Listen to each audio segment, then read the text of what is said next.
ওখানে বেসাহারা হয়ে পড়ে। একটু পরে ওখানে মুভি শুরু করার সময় যে দেখানো হয়েছিল যে বৃদ্ধাকে এবং তার নাতি তারা গাড়ি নিয়ে যাচ্ছিল। বৃদ্ধার এক নাতি জাহাজের শ্রমিক ছিল এবং সে চোরাপথে তাদেরকে সেই জাহাজের ভেতরে প্রবেশ করিয়ে দেবে এবং যাতে তারা বাঁচতে পারে। এই সময় কেট কান্নায় ভেঙে পড়ে। সে বলে, আমাদেরকে না নাও, অন্তত আমার বাচ্চা দুটোকে নাও, আমার বাচ্চা দুটো তো বাঁচুক। বৃদ্ধার মায়া হয়। বৃদ্ধা বলে, না, গেলে আমরা সবাই যাব, সবাই একসাথে বাঁচবো। তারা রওনা হয়ে যায় জাহাজের উদ্দেশ্যে এবং চোরাপথে জাহাজে ঢুকতে গিয়ে জাহাজের এক জায়গায় ফেসে গিয়ে গর্ডন মারা যায়।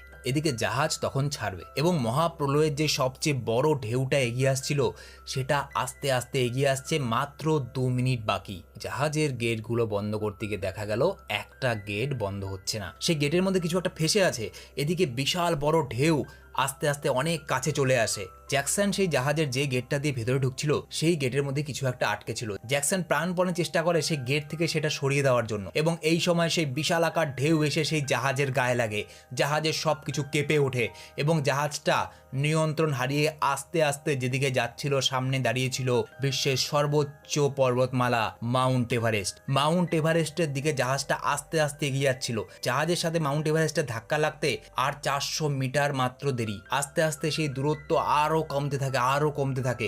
এই সময় জ্যাকসন জাহাজের গেটের মধ্যে যেটা আটকে ছিল সেটা খুলে ফেলতে সমর্থ হয় এবং জাহাজের গেট আটকে দেওয়া হয়। ততক্ষণে জাহাজের ভেতরে প্রচুর জল জমে গিয়েছিল, কিন্তু জাহাজের ইঞ্জিন সেই সময় স্টার্ট করে দেওয়া হয়, যেটা কিনা এতক্ষণ স্টার্ট করা যাচ্ছিল না কারণ একটা গেট খোলা ছিল সেজন্য। এবং জাহাজটা মাউন্ট এভারেস্টের সাথে ধাক্কা খাওয়ার হাত থেকে বেঁচে যায়। অনেকটা সময় পর আবার প্রথম থেকে সাল গণনা শুরু হয়। সালটা ছিল 0001 সালের 27 জানুয়ারি। জাহাজের ক্যাপ্টেন ঘোষণা করে, পরিস্থিতি অনেকটা স্বাভাবিক, বেশ সুন্দর রোদ উঠেছে এবং জল খুব তাড়াতাড়ি নামছে। আপনারা যারা প্রকৃতির সুন্দর দৃশ্য দেখতে চান, জাহাজের ডেক খুলে দেওয়া হচ্ছে, তারা দেখতে পারেন। অ্যাড্রিয়ানকে তার সহকারী বিজ্ঞানীরা বলে, সমুদ্রের জল অনেকটা স্পিডে নিচে নামছে, কিন্তু পৃথিবীর জায়গাগুলো সরে গেছে। হিমালয় আর সর্বোচ্চ পর্বতমালা নেই এখন দক্ষিণ আফ্রিকার ডেকানবার্গ পৃথিবীর সবচেয়ে বড় পর্বতমালা। জ্যাকসনের মেয়ে জ্যাকসনকে জিজ্ঞেস করে, বাবা, আমরা বাড়ি ফিরবো কবে? জ্যাকসন বলে, আমরা যেখানে যাব সেখানেই আমরা বাড়ি বানিয়ে নেব, কারণ সব কিছু আর আগের মতো নেই, পৃথিবী সম্পূর্ণ বদলে গেছে।